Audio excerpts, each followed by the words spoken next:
शक्तीपीठ महामार्ग विकासासाठी नसून निवडणुकांना शक्ती देणारा प्रकल्प असल्याची टीका करत लाठ्या काठ्या खाऊ जेलमध्ये जाऊ, मात्र गरज नसलेला शक्तीपीठ महामार्ग रद्द केल्याशिवाय गप्प बसणार नाही.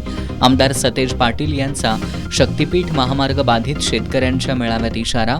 शक्तीपीठ महामार्गाविरोधात 9 जूनला कोल्हापूर जिल्हाधिकारी कार्यालयावर मोर्चा काढण्याचा मेळाव्यात निर्णय.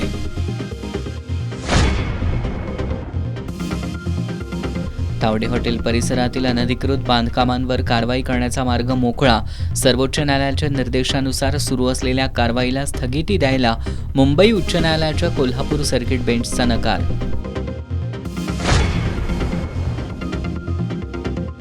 उद्या 20 मे रोजी ऑनलाईन औषध विक्री विरोधात औषध विक्रेत्यांचा देशव्यापी बंद काळात रुग्णांची गैरसोय टाळण्यासाठी कोल्हापुरात अन्न आणि औषध प्रशासनाकडून नियंत्रण कक्षासह पर्यायी व्यवस्था म्हणून तालुकानिहाय काही औषध दुकानं सुरू ठेवण्याचा निर्णय.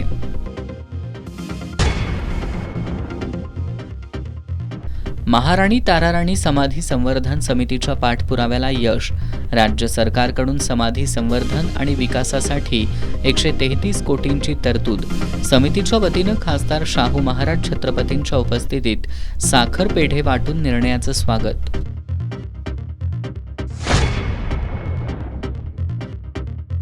आणि कोल्हापूरची जलसंपदा या एस न्यूजच्या वृत्तमालिकेत आज पाहूयात आंबेवाडीच्या पाटील बंधूंची चिरेबंदी वाड्यासारखी विहीर.